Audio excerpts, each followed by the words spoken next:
come on back. Come on back.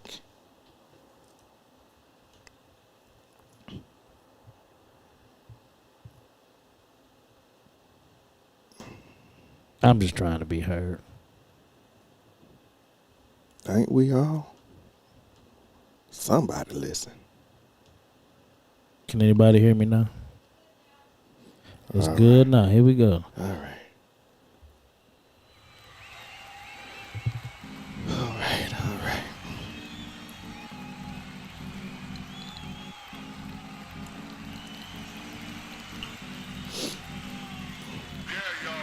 I can't even see the chats, but okay, whatever. I'll let you do that. All right. Hey, what's happening then? It's your boy, Colin Potch. Hit with a little paint where it ain't, a little seasoning with some reasoning. Your boy tired. Been out in the yard. Been washing cars. I took a nap, though. So I'm back. And I'm ready to give y'all what I got. 18, what you talking about over there?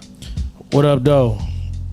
I'm tired, but I got enough energy to entertain y'all for 60 minutes. 60 minutes. Yeah, man. Again, this week, shoot, I've been working a lot too. Getting a little sweat on, losing a little weight. You hear that, my bro? Let me tell you something.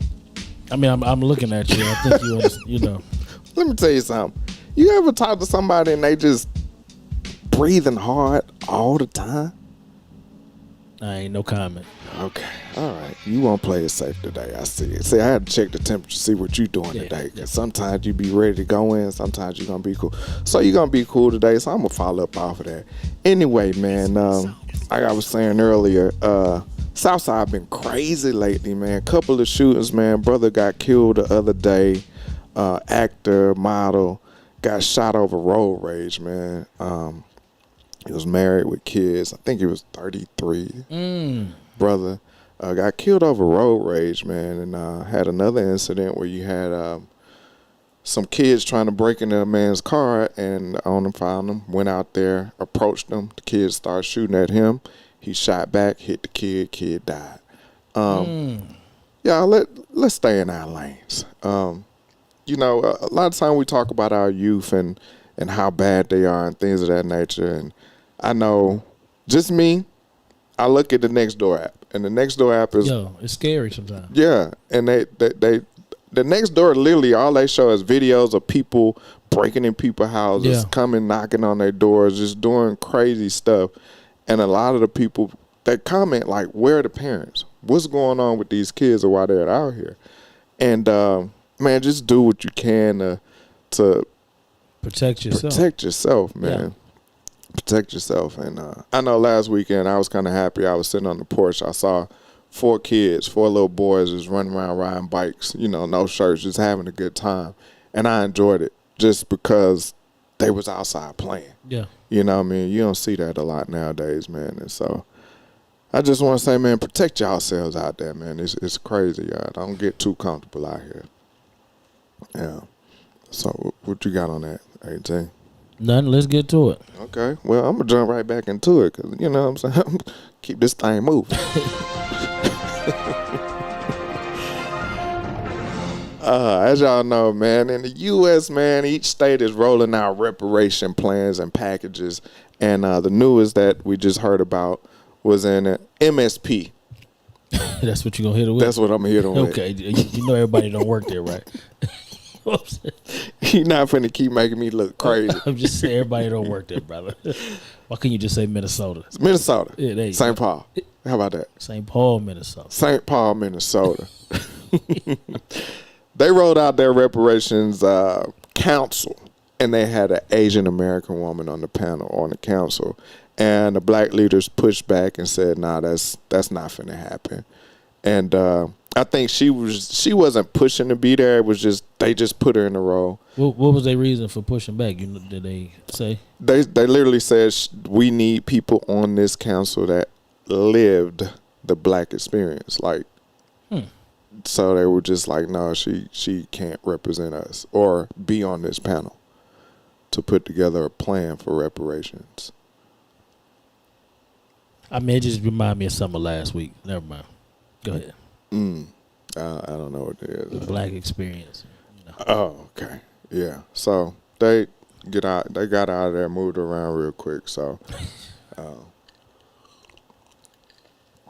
and we talked about, the different states rolling out these reparations and the requirements to get them and the things how much they're going to get and who do you, how do you qualify and things of that nature.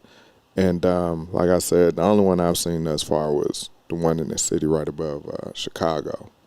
And they were really just giving homes, putting in home grants to the people that were displaced or discriminated against from, it was certain years where they could prove that they would live there and they were discriminated against because they were black. And now they're coming back and giving them, money and that.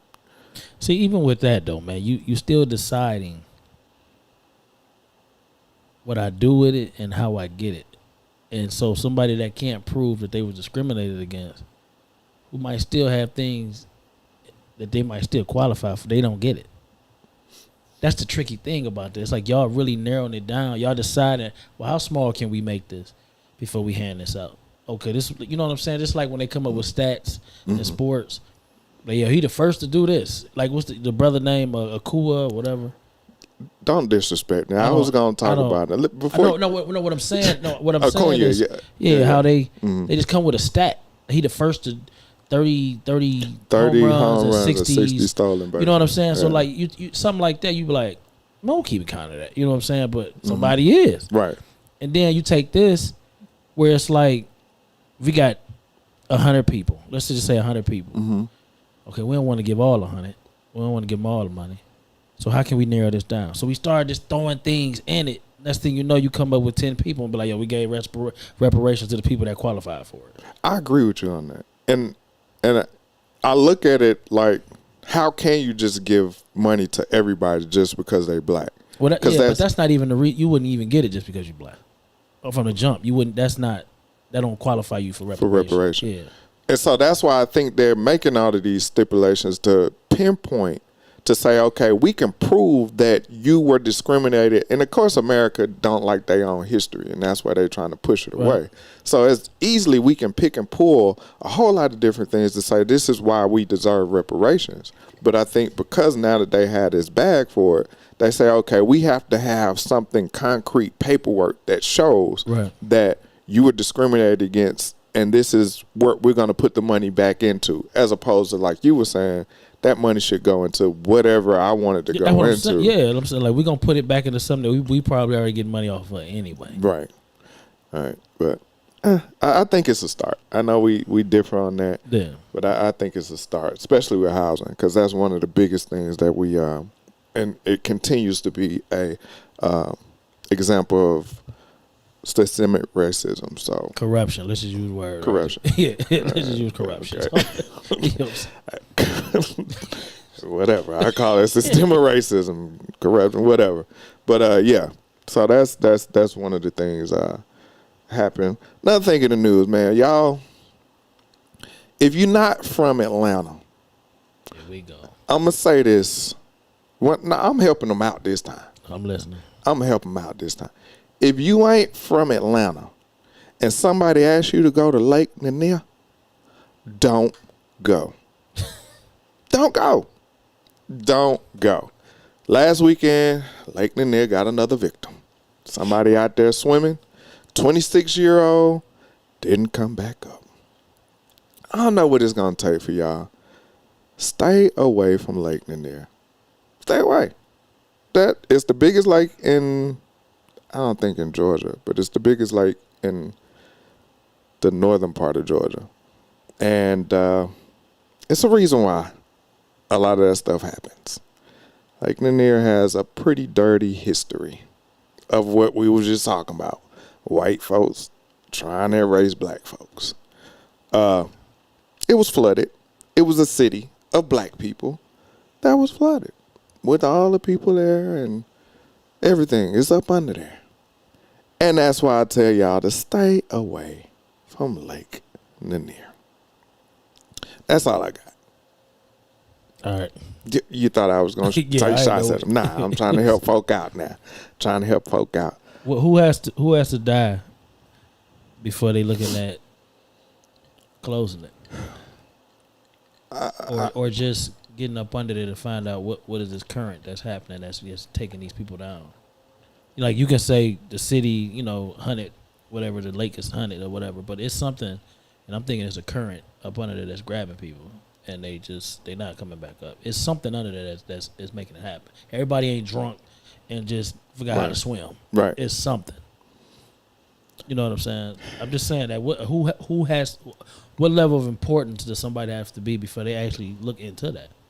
Because right now, I mean, it's a sick joke, and what I mean by that is because people are actually scared to go out there because they might die. Mm-hmm. You know what I'm saying? Like that's real though. You know what I'm saying? Like that's real. So, what level of importance does somebody got to be before they actually look into that? I don't think it's gonna happen, and I say I don't think it's gonna happen because making too much money. With that, I don't even look at it that. Some things, to address what you were just saying, some things are forces of nature. Like you can't go against nature, no matter what you do. I was cutting the grass earlier. It's weeds growing through the concrete. What would make you believe that something could grow through concrete? That's nature. Some stuff just is unexplained. Tupac did. What? Some stuff is unexplained. I believe what I believe. You know what I'm saying? It's unexplained, and it is what it is, and I just don't mess with it. I have friends tell me they have family members that practice voodoo. Yeah. I don't believe in it.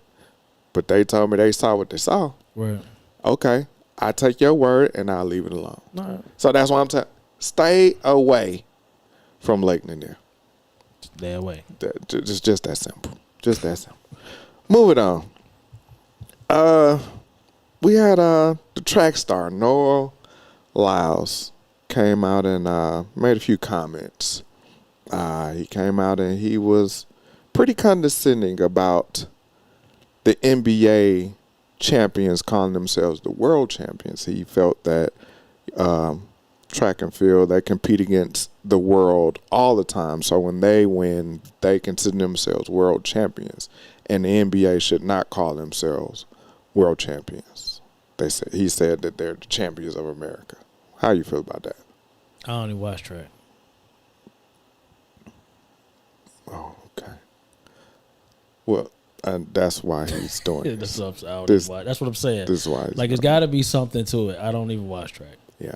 He's literally working on a documentary. Yeah, I mean, I get it. You know what I'm saying? He said something it lit it gas lit something else. Mm. You know what I'm saying? We got a point, probably. I don't watch track.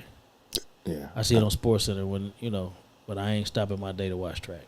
I ain't knocking track. I ain't stopping my day to watch track. Yeah, like it's to pick the NBA. Because the word world champion, all of them say world champions. Mm-hmm. You know what I'm saying? But you picked the NBA.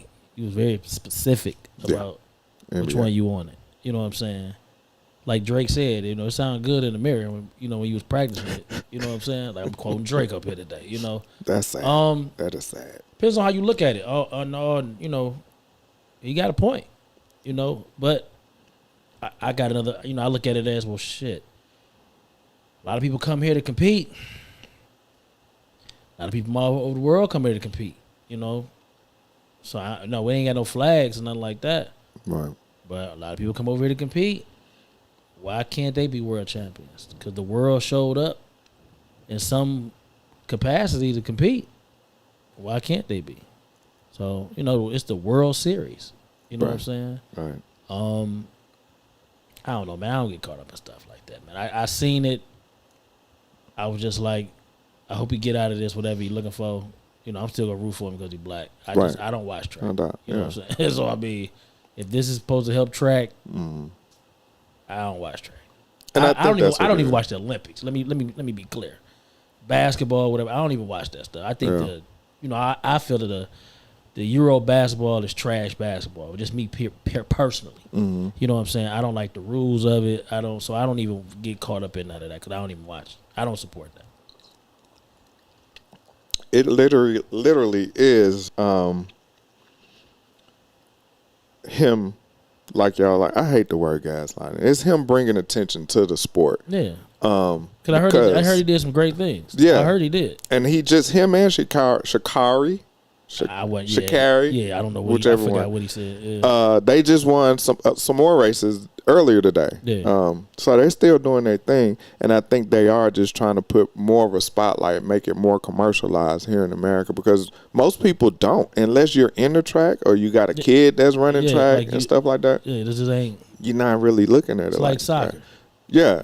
So, but to go into say NBA is not world champions, and like you were saying, you have the best of the world that come and compete here. You look at the last two MVPs, Jokic and Embiid.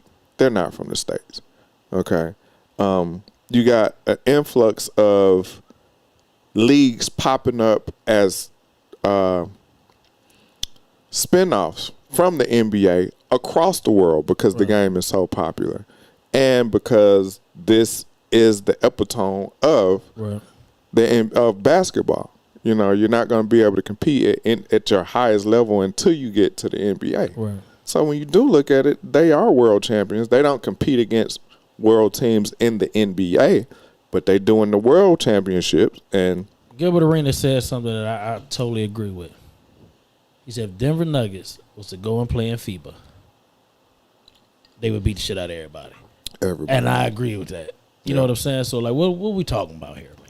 Right. Like, it just, besides what? When the last time they lost in the Olympics? It was a couple of years ago. When they beat, Spain beat them or something, right? Yeah.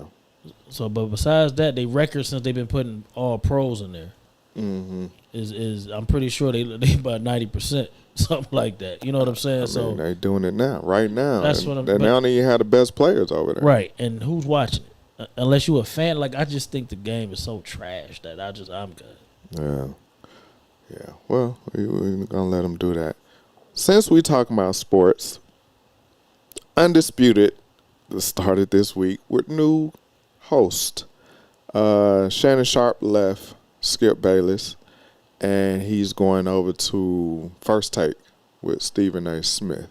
I think they're supposed to start in September. Oh, they start Monday. Monday? Yeah. Okay, that's September. Yeah. You said that like they'd already September. I didn't know that, so I thought about it. But Skip had Sherman, Keyshawn Johnson, Michael Irvin, and Sherman something. Dang, how we gonna forget the man's name? One of the best safeties in the game. Yeah, he was one of the best. All right. Okay. Anyway, as the show went on, man, let me tell you what that show ended up being. That show ended up being a talk at a barbershop, a black barbershop. Skip literally disappeared and just became the moderator because they had so much to say and was talking over each other so much that Skip literally is just kind of there, just kind of throwing the topics out there and letting them comment on stuff. And it's kind of sad to me because even though I'm not a big fan of Skip, he still had an input. He had a yin and a yang with Shannon. Now he has nothing. He's just watching these brothers out there have these discussions about sports, and all of them are Richard Sherman. Thanks, Shannon. Yeah, Richard Sherman. All sports wife. Shout out, Shannon. They all out there, and they played, and he didn't play. And so it's 3 against 1, to be honest. 3 ex-athletes, great athletes, against a journalist. It's only so much you can say before these 3 guys talk over you, which they have done from day one. I don't agree. I'm listening. Because Ernie make it happen with TNT with the basketball. I think it was their first show. They was excited. They knew the pressure of it, and they gonna iron all that out. It's gonna take time. You know what I'm saying? Like, you got two definitely big personalities with Irvin and Keyshawn, and then you got the I'm educated black man and Richard Sherman. It's just gonna take some time. Ernie they've been doing that show for what, 20 years? Yeah. And he still gets his points in. They still respect each other when they talking. It's just gonna take some time. You know what I'm saying? It's just gonna take some time. But I do know what you're talking about, because they were just talking over each other, then yelling and standing up, and they gotta realize this ain't the barbershop. Right. You know what I'm saying? But I chalk it up as the first show I seen. I was just like, oh, okay, and then I moved on.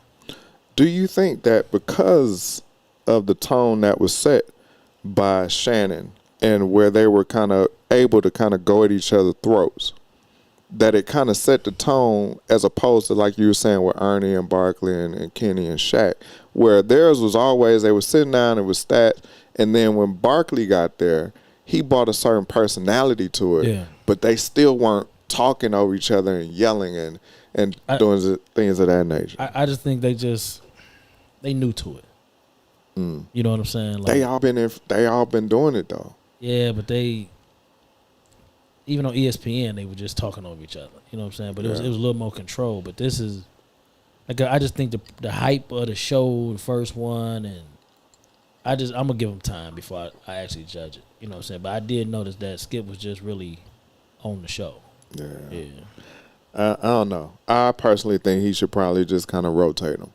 You know what I mean? Let me put on what their contract say. You can't. You know what I'm saying? Right, but my contract say I'm supposed to be here 2 days a week. I got to be it. I don't know, but yeah, he gonna have to fight through that one. But I don't know. I don't see it doing too well, to be honest. Damn, bro. Yeah, I'm just gonna be honest. I don't see it doing too well. I got something else we was talking about at work today. I don't know how many people seen it. It's kind of old, but we ain't been here really. A coach hit a kid in the stomach. He punched him in the stomach during I don't know if it was a scrimmage or a game. And then the guys in the room with me was like, it's toughening him up, and not realizing that's assault on a minor. The guy ended up going to jail, whatever.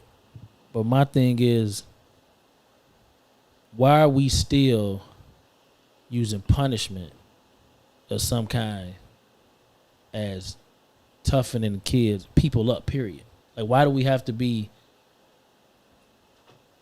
I guess, abusive in any way possible to make somebody tough, which is causing trauma that we grow up with, and we end up being the adults that we probably wasn't supposed to be or wasn't going to be, but the trauma that was given to us as kids.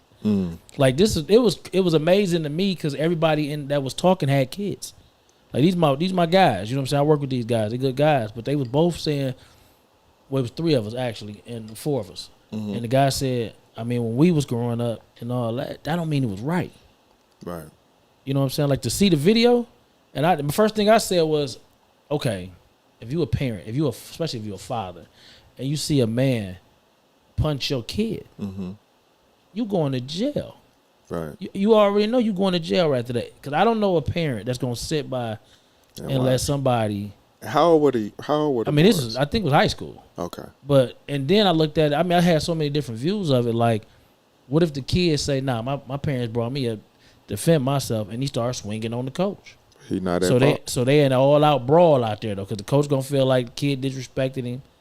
Like, it could have went so many different ways. And, like, back to what I was saying, like, we wilding out now. We thinking it's okay. Or we showing our trauma that we think it's okay to put our hands on other people's kids. And they asked me, they said, what if he'd have grabbed his helmet? I played football for a year. Helmet grabbed, face mask grabbed, all that. Okay. To punch me? That's different. That ain't happening. Yeah, you know what I'm saying? Like, I couldn't imagine seeing my son get punched by a grown-up because he caught up in the moment of a game that ain't no check in it. And hell, if you do something with a check in it, you out of there. So I mean, it's just like what we got going on out here, you know, and where does we draw the line? I first off, you kind of answered it while you was talking through it. The traumas that you grow up with, and I won't even go as far as say it's trauma. If that's all you know, not to that extent. Punching somebody in the stomach, that's extreme. But if you were brought up on discipline with spankings and whippings and things of that nature, that's all you know. So then you tie in the aggression of football, being in a superior space where you're trying to teach kids, you're trying to bring up guys, and they got to be tough. You know, what we talk about all the time. You know, we teach these boys, you got to be tough. You can't cry. You got to do this. You got to do that. And the only way I know how to reprimand you is violence to a certain extent. Punching way out of line. Like you said, for the parent to see that, he would have been jumped on immediately. Like, you might catch a bullet for that, man. Real like, quick. That's extreme. I think a lot of times people don't. I hear people say now, you know, I'm going to beat my kids because that's what happened to me, and look how I turned out. Okay, but you got some stuff that you ain't addressed either. What do you say, man? Well, I think you fucked up. Right. You got some stuff you ain't addressed either, you know? So you can pick and choose your battles, but to go to the extent of punching somebody in the stomach, that's just way out of line. I thought that was real extreme. I'm looking like, yo. I said, that's assault, man. Yeah. Like my homeboy always tell me, you assaulted me. Shout out to Nickel City, man. What up, Flake? Yeah, there's no way you can get away with punching a minor like that over football. I don't even think you can get away with punching an adult, man. Like somebody punch you, bro? Yeah. 50 Cent hit somebody with a microphone. Yeah, 50, then he got to come out a couple of hours. Yeah, so he going to have to pay for that out of anger. So you can't just go around hitting people, man. Punching people. But even more so, like you said, to answer your question, I think it's literally, you answered it while you was talking. It is the traumas that we brought up on, and we just get used to it, and that's all we know. And we never address them, and we think it's the norm. Like that's crazy though. Yeah, and you know when you get out of your space, you do more than you get out of line. Right. And he probably got out of line. I'm sure he don't be just punching them boys all the time. But if he is, I'm hoping he ain't. Dog. That ain't the first. I don't think that was the first time he ever did that. I just think that was the first time it was ever caught on camera, dog. Oh. I just don't think it looked crazy, man. I was just like, wow. Like, you know, we had a situation a couple years ago where a coach who actually was a counselor through the police or something. He was a police counselor for the youth or something. Mm-hmm. He hit this little boy in the head twice. And he don't even got a job no more. Like, they got rid of him completely. Mm. You know what I'm saying? Like, to all you coaches out there, man, understand, don't forget, man, it's just a game. Yeah. And NFL ain't gonna come calling for your assistance, you know. Right. Like that. Right. You know what I'm saying? Like, just be mindful. Like, even the practice, man. I got a homeboy, you know, and I salute him for it, man. His son is like 5, 6, mm-hmm. but they trying to make them boys practice like 4 or 5 times a week. And he just won't take his son. There's some days he be like, my son ain't going. Right. He be like, you know, just put it. What he say? Just put him on defense. You know what I'm saying? Like offense plays, whatever. Yeah. He said, but just put him on defense. He can play a cornerback, play a safety, whatever. He can just run around, hit somebody. Mm-hmm. But he was just like, that's crazy that, you know, these coaches to forget that, you know, these is kids. Yeah. I think they push so hard now because, like we've talked before, we always want to push our kids into sports.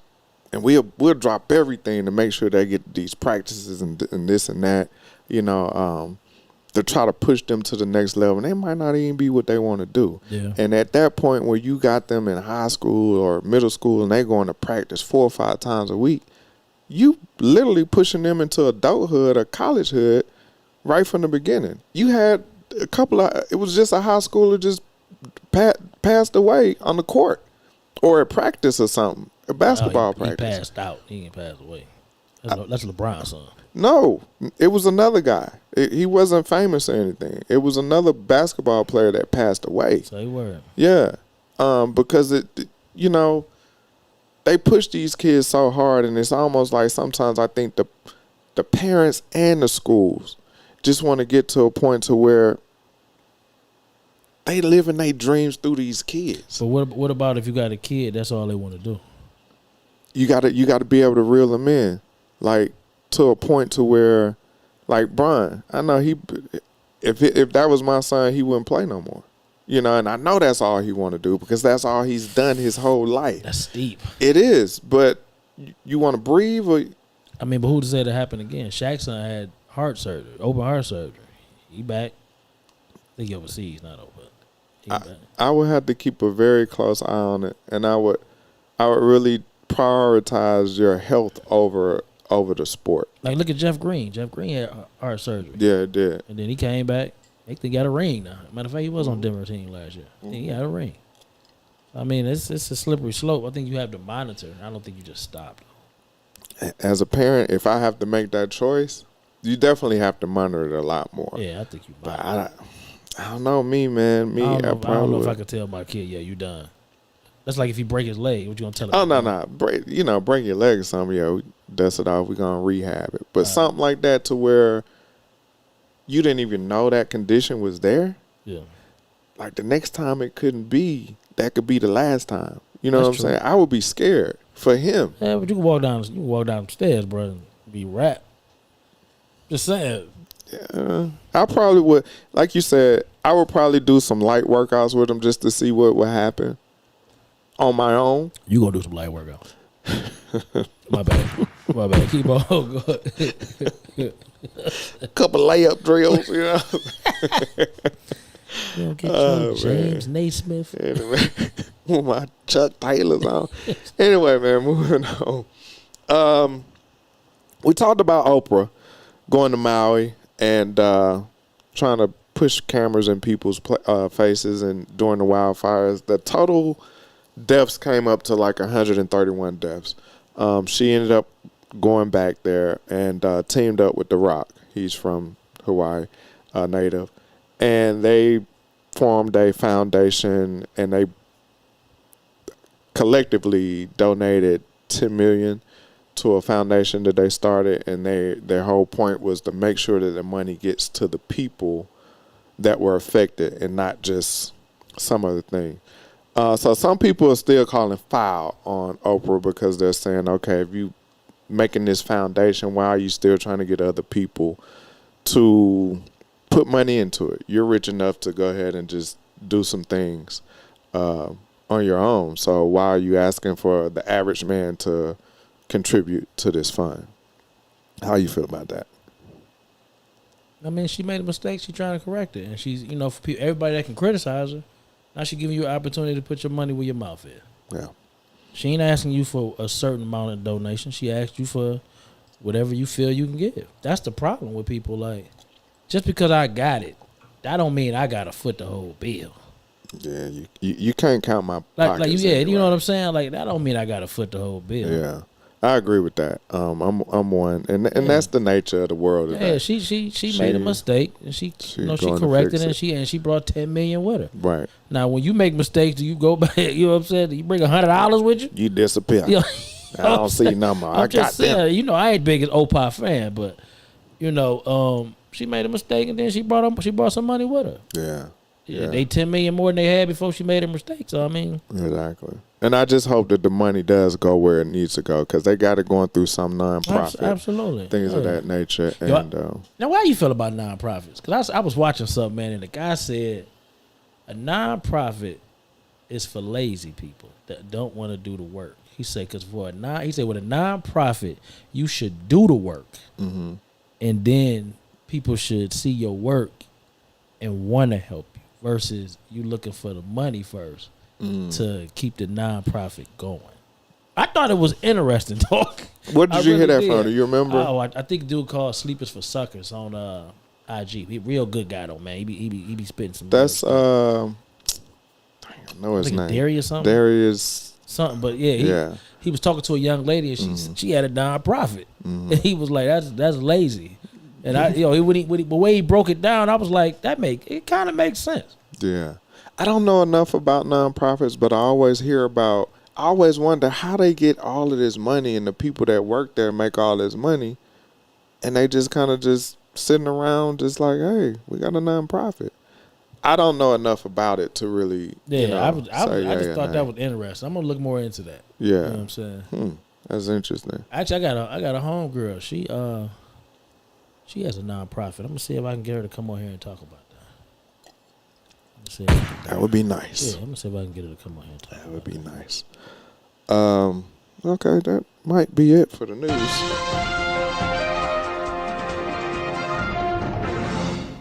What you got over there, brother? Nothing. Oh man, come on, man. Hey. Nothing. Let me ask you this though. What is something that you grew up believing in, a tradition or anything that you came up believing in that as you got older and say under the guidance of your parents or your mom or whoever, that you strayed away from? We are the world. Okay. Absolutely. We are the world. I grew up believing that love is love. Mm-hmm. You know what I'm saying? Love your neighbor, all that. I ain't said I hate my neighbor. I ain't saying that. Mm-hmm. But I was led to believe that one day it was gonna happen for us, and everybody, like, it was gonna happen in the way of Martin Luther King and all that.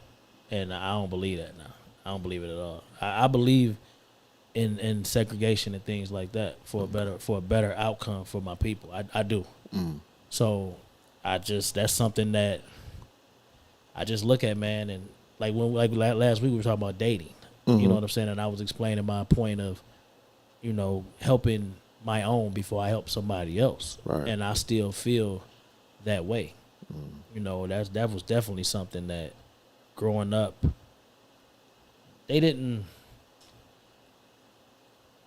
my parents didn't push black the way they pushed religion. And once they understood that he ain't even listening to the religion part, like he just, so right. they let me do me. Okay. And this is how it turned out. You know what I'm saying? I could still have conversations with my stepfather about he was very knowledgeable of black. Okay. But it just wasn't nothing that he pushed.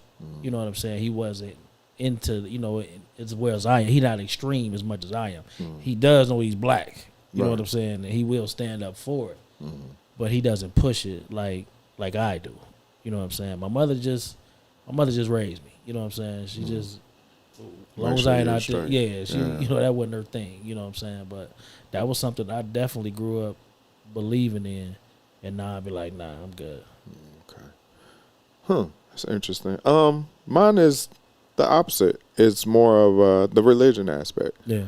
Like you were saying, my dad, he didn't push the blackness. He didn't push the religion either, but he had experience in both, and he knew both. Right. But he got to a certain point, and he has his own story where he said, I wasn't going to make y'all go to church. Like, if you want to go, your mama going to go. My mama still go faithfully to this day. And my experience with religion was that the older I got, the more that I saw that there were more hypocrisy within the church than it was outside of the church. And once I began to read for myself and look outside of what I was taught or what tradition gave me, my granny, my mom, a lot of my family, I was kind of like, okay, let me kind of get away from this. And I can honestly say my life has been fine with stepping away from it, because they will make you feel like you going to hell if you ain't, aligned with what they're talking about. Right. And I think just if you do right by people, you're going to be all right, at the end of the day. But that's, for me, it was religion, and it was heavy and it was hard, and even especially with my grandmother, because that was like my mom as an adult. Yeah. I took after her, and her whole thing was everything about church. And whenever I would talk to people of my age about religion, I would question it. But when I talked to my grandma, whatever she said, okay. Right. I wouldn't even question it. It was like, okay. But I definitely didn't believe in all of those things. And it took a minute for me to kind of grasp it and kind of deal with it. But definitely it was a religion for me that I just kind of stepped away and was like, yeah, nah, let me do my own thing. So. But you do believe? Yeah, definitely. Oh, okay. Definitely. Yeah, I ain't saying I'm atheist. Cut this mic. I'm out of here. Yeah, I'm out of here, bro. Let me talk to you outside. Yeah, right. This will be our last show. Yeah, I believe now. Now, I do want to talk about, real quick, the Trump indictment. And I want to go off a post that you made. If you don't know, we got a Facebook group under the same name, Soundproof Hunger Room. You want to get in there. Also, we're talking about the book club again. I don't know how. Flex talk about the book club again. Hey, man. No, that last one kind of, it left a bad taste in my mouth. People don't read, man. It left a bad taste. But he's so confident. He said, we got a little traction. And I looked over the names. It's the same people that had the traction last time. But all right, we want to try it. We'll try it, man. I'm all about reading. You know, Ebony, you cannot recommend no more books because that was about the only one that was. I don't know if that was your cousin. I don't know your uncle, but we will not be taking any selections from Sister Ebony. Oh, Ebony, we want books that we can learn from. Okay? We don't want thugnificent stories.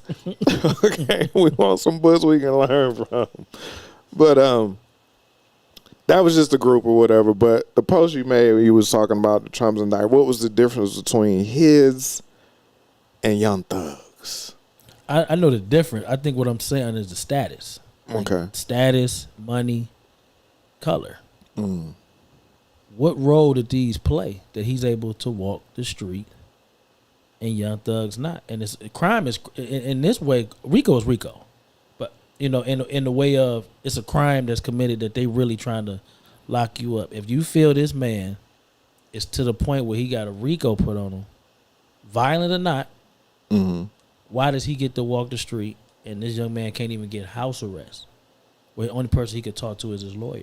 Like why can't he get those? I think because of just what you said, violent. With his, and I think RICO. This is my assumption. I could be wrong. It's different version. I think it just has everything to do with a big group, like a gang activity. Right. Whether in Trump's gang, they was hiding shit and stealing shit. He's a leader though, right? Yeah, definitely. And he's abusing power. But that goes to what you were saying. That's what I'm saying. The elitists. Young Thug, they killing. It's all alleged. It's all alleged. Allegedly. Right, it's all killing. Alleged. Gang activity, robbing, things of that nature. Lies are right. It's a lot. That's a lot. Yeah. So, but to your point, Trump should be held to higher. But this is different. And D.L. Hughley says this. He was talking about this. He said laws are for average people. Elites get loopholes. Absolutely. They find loopholes. Yeah. So that's why when they go to court for stuff, they get to go right back home and it's dealt with. And they get a little bit. That man took a mug shot in a suit and left. And was out. And I was mad at my people, man, because they lined in the street just to get pictures of them, just to get a look for you. Ain't go see that, man. Like, come on, y'all think he coming down the street in a regular car? I don't even want to see him. So, like, I'm just saying, like, you know, but I just. You know me, man. I'm always trying to style something. Yeah, I'm always trying to style something. So, you know what I'm saying? But I look to stuff like that. Yeah, but even to add on to that, the JOP is now trying to impeach Fannie Willis, the DA. I seen that. Yeah. Kemp ain't riding. Kemp said, "Nah, bruh." Yeah, Kemp said, he said, "Nah." He said, "You know what? I don't think." He was like, she might be doing some shady stuff, but I've been watching and I ain't seen that yet. Kemp so I'm not for it. Trump don't like him no way. Right, he proved allegedly, because I can't prove it. He showed him, But yeah, you know what I'm saying? Ain't doing that. So he was you know, scared of Stacey Abrams and all that. Yeah. So Kent was like, nah. Yeah, he was like, nah, we ain't, nah, she gonna good. let that. Yeah, we gonna let that fly. We gonna let this one ride. Yeah, we gonna let this fly. But I'm gonna tell you this: Mm. if she don't get both cases, oh man, she done. She done. You think she need both of them? She need both of them. Ooh, she need both of them. That's a lot. So I wish I'm gonna say I just wish for the best for everybody in this, because I don't want to say I wish her well. You know what I'm saying? I just wish the best for everybody in this, man. Yeah, because she got a lot ahead of her. She got a lot ahead of her, and she been working on it for years. People, they're scared of her. Anyway, I want to play something for you, and we're gonna just comment off of it real quick. No man is a man without a woman. It's a woman that helps the man to be a man.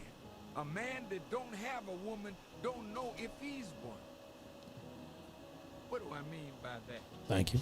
A woman will test you to see if you are what you say you are. Any woman that you fall in love with, she love you too, but she gonna try you. That's her nature. She gotta know that she can depend on you. She gotta know that you'll stand up for her. She got to know that you'll back up the children that she brings in the world for us. How you feel about that? I totally agree. I think a woman brings out the best. She brings out things in you your friends can't, your parents can't. Especially if you tell this lady you love her. A woman can tell you she's proud of you. Your woman. Let me say that. Your woman can tell you she's proud of you for something little, and that'll make you feel like you did something great. You know what I'm saying? Put you on another. You feeling king like. You know what I'm saying? Versus somebody else that you just don't get the same reaction, the emotions, or nothing. You know what I'm saying? People always ask me like questions like, "Did I cry when I got married?" Yeah. You know what I'm saying? It's a very touching moment. I was very proud, you know what I'm saying, to take somebody on as my wife, somebody that believed in me to do the best for them. You know what I'm saying? I failed, but you know, yeah, man, I definitely agree that a woman can bring some things out of you that nobody can. No other can. No male, no gender. Do we got to say gender now? Because I mean, no, I'm not doing it. Yeah, I'm not doing it. Like, come get me. Come get me. I don't even know what to say on that. Yeah, man, ain't nothing like having the confidence of somebody that you're put here to protect.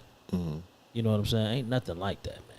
Like, if she giving you everything, if you showing her everything you need to, and you're seeing your work within the way she acts towards you, the way she treats you, ain't no better feeling than that, man. And well, I thought about it differently, because in the beginning he said a woman only measures a man, what kind of man he is. And so that's why he was going into, you know, how do you know how you are in this situation or that situation if you don't have a woman that's holding you to that fire? To that fire, absolutely. Yeah. And so that's when I looked at him. Like you said, when I was like, man, you're going to have to break this down. So when he went into it, I was like, that makes a lot of sense, because say if a man that's been single all his life and just doing whatever he's doing, and he say, yeah, I'm a man, I'm this, and that, that's a self-proclamation. It's like giving yourself a nickname. Yeah. It's self-proclamation. So what is it about yourself that makes you a man to somebody else? You wouldn't know that until somebody is close enough to you to hold you to the fire. I'm going to be honest with you, bro. I think children do it more than your woman. In my opinion, I think that might be true. To build something. Hold on. I got you. To build something from nothing. You know what I'm saying? And mold it to be something where no matter what you do, they might not even appreciate it, because they feel like that's what you should do. Mm-hmm. You know what I'm saying? Like I don't know if I'm saying it right, but children they're emotionless when it comes to wants and they don't have a filter. Like they don't. Yeah. You know what I'm saying? Like I think children really make you understand what kind of person you need to be in a way, because they always gonna want. A woman is understanding. You know what I'm saying? You might be like, I can't give that right now, and you know what I'm saying. But children, and that's what I was gonna say. Does that have to do with being a man or a parent? Because you know what I'm saying? Like, because I think on both ends, you're still gonna do for that kid as a grown parent. Yeah, but I know a lot of men that's not good parents, and I know a lot of good parents. I'll use myself. Mm-hmm. I was a great parent. I wasn't a great husband. Okay. You know what I'm saying? Mm-hmm. So I understand the difference, but I definitely know a lot of great men. They shitty dads though. Okay. You know what I'm saying? So I think it measures what kind of man you are, based off of just how you on are how with your you kids. you handle everybody, I guess, and that you were designed. I think everything's a journey, but you were designed for this situation. You know what I'm saying? Like this one is yours. You know what I'm saying? How you are in that will determine where you are as a man. You know what I'm saying? Because I was in my situation and it ended up we got divorced. You know what I'm saying? 15 years, still got divorced. People be like, how can you be married so long and still get a divorce? Easy. I can't do this no more. You know what I'm saying? Right. She said, I can't do it either. We went separate ways. At that point in my life, I think it made me understand that I had more growing to do for me. You know what I'm saying? Before I could actually be the husband that I thought I was gonna be. You know what I'm saying? Right. I ain't never had a problem being a father. You know what I'm saying? Being a husband, absolutely. You know what I'm saying? Because the sacrifices, the commitment, the compromise, like everything that went along with it, I wasn't there yet. Right. You know what I'm saying? So I look at that and I'm like, no matter what happened between me and my ex-wife, I was still who I needed to be to my children. You know what I'm saying? So I could be all over the place, but I just think kids make a difference, man. Like a lot of people clean up their act when they had kids. They might be a shitty ass husband, man. Right. Until that day that kid born, and then they change everything.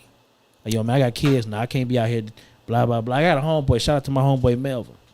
I mean, my boy Gamble, my boy Gelvin. Melvin Gamble. Yeah. When I met him at first, Melvin was a wild guy, man. I'm talking about he didn't care. Oh, he was nothing, out there. you know. I don't know if you met him when he went out to L.A. with his cousin when he was playing with the Lakers. No, I mean just whole he nother was level. He was a young man that needed direction, if I can put it that way. And not saying he didn't have great parents, 'cause I never met his parents. But he got out there and he was who he wanted to be. Melvin had a kid. It changed everything. He took everything a little more serious. He calmed down. You know what I'm saying? He grew as the man he is today when he had his, I think he had a son. Right. Yeah. You know what I'm saying? And it made me like him even more. Right. You know what I'm saying? Because at first I dealt with him like, all right, I get it. You know what I'm saying? I was him. You know what I'm saying? But now I'm like, yo, man, he doing great things. You know what I'm saying? So I applaud him, man. I definitely do. Okay. Yeah. Okay. So you feel like kids, because you said earlier, you know some great men that aren't good to their kids. They ain't good to their kids. So would you still consider them great men? See, that's what I was saying. Yeah. They could be great. You could be, a great man. It depends on. Hey, I guess you can't. Right. Because he didn't take care of what he needed to take care of. Exactly. But are we putting it all under the same umbrella? And then that was the point I was saying. So when you were saying that, kids can determine whether you're a man or not. Right. I would say they can determine if I'm a great parent or not. But as a man, that deals with everything you spoke of how I deal with everybody around me, Right. How I take care of business and everything that's encompassed in being a man. And I think that can be judged by more so by the woman that's decided to take this walk of life with you. Right. But to say as a parent, I can't say that makes me a different man, because I could be a shitty man. I could be out here, throwing your name in the dirt, right. And I could be great to my kids, Right. but then out in the world, I'm trash. You know what? I give you that, because what if you don't have kids? Right. And what are you then? I'm not, if that's the case, then I'm you just a man. I'm just out here. Right. I'm a dog as the wind one. Right. I'm just a dog out here. So I give you that. Yeah. I guess it goes back to what I said at the beginning then, It's something about the language in her words, man. Like the words she picked, she can lift you up from absolutely nothing. Mm-hmm. Just with words. Yeah. You know what I'm saying? So I guess you don't get them words unless you earn them. So you got to be doing your part to get them words. There you go. You got to earn them words. You know what I'm saying? So I don't know, man. That's tricky. Yeah. But I guess I do agree. I think I just I put it in a rabbit hole. I went kind of far down in it. You know what I'm saying? Nah, it's good though. But it's good. Yeah, I guess it does. I thought about it for some days when I listened to it. But let me ask you this. Mm-hmm. Defining. Could that define something? Mm. And I had put a post up a couple of days ago about defining and things that we should leave undefined and remain continuous. Mm-hmm. You know what I'm saying? I agree with that, because when you define something, you kind of put a ceiling on it. Mm. Yeah. You know what I'm saying? Like, this is what this is. Mm-hmm. But with that ceiling, there leaves no room to grow. Okay. You know what I'm saying? Because you done already defined and what this is. Like, and this that's is it. That's it. Mm-hmm. You know what I'm saying? It can't be nothing else. Like, you done put like titles and all that. Mm-hmm. You know what I'm saying? Like, we got to be careful with that kind of stuff. I think some things should be just continuous, because it gives them a chance to grow. To something might be bigger, cleaner, whatever. You know what I'm saying? But that's I kind of look at that too, because when you say they tell you what kind of man you are, right? Mm-hmm. I don't want to misquote them, but I think that's what I heard. Is that the kind of man? Are they defining what kind of man you are? Because you could grow. And that's why I said I've been thinking about it for days, saying, brother. You know what I'm like? That's tricky for me. Mm-hmm. Because I don't want nobody ever to define me but me. And that's the thing. So before I met this woman, the person that I was prior to that, the things that I brought to the table, the things that I do, the things that I hold, that I value. Right. Did that not make me a man because it wasn't defined by a woman? Right. Because you done did some great things in life. Right. Dolo. So exactly. You know what I'm saying? So when those things happen, it just happen. Oh, he's just a dog out there doing his thing. But then when the woman comes along and she holds me to certain fires, and I can say women do push you in certain directions. They gonna guide you, like you were saying, right, on certain things. But does that necessarily define what I bought in here before? Right, because I might have been, I guess, complete. I'm gonna put quotes around it. It all depends on. Yeah. Before I met you. Mm-hmm. Like, so do I have? Is that another level I gotta get? Because I done got all the way to King Cooper. Mm-hmm. You know what I'm saying? But now I gotta. Now I done beat the game. Yeah. You know what I'm saying? Like, so now I gotta go back and do it again, and I gotta bring this lady with me to determine. You know what I'm saying? That I'm a man. Then you gotta do it again if you had kids. With the kids. So I mean, that's what I'm saying. Yeah. So we got to find another word outside of defined. That's a good one. Like I said, I've been thinking about it for days, man. I mean, that's something, because you could see yourself one way, You might be the only one that see yourself that way. And I was one of them people. I thought I was this way. And then when I would get and really talk to someone, because a lot of people don't be 100% honest with you. Right. So I would get with some folks that literally be like, well, Sean, you used to talk to folks this way. Or you used to do this and you used to do that. And I thought you was this. And I'm like, dang, I didn't know I was giving that off. Right. You know? And it made me go back and be cognizant of whatever it was that they were saying to me to make sure that I kind of hone those situations and not continue to go in there because I thought I was good. Right. I'm looking at myself like I got, man, I got the shine on me. I got the glow, But then you really look back, you be like, that's that. So if they pull a diamond test out on you. Nah, you ain't got them 3 C's, brother. That color clarity is a little shady, little dirty, a little round. No VVS over there. None of that. None of that. Okay. So yeah, man, people just gotta look at themselves and work on themselves.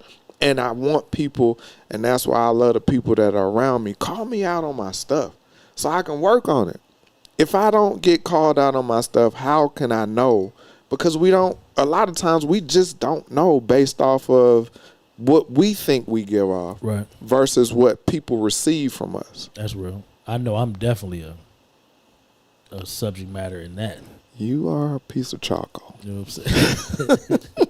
I will be cooking tomorrow too on the grill, so I have some food for you.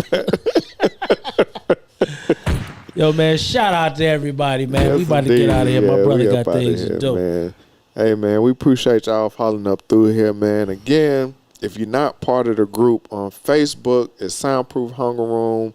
Go on and send in the request, man. We have even better conversations, memes, grown adult talks, all that stuff. Throw it in there, man. Go on and join that. We on YouTube, iTunes, Apple, Spotify, all that good stuff. So, again, we appreciate y'all coming. Make sure you check with us. Keep liking them clips. We on TikTok, too. TikTok be jumping off.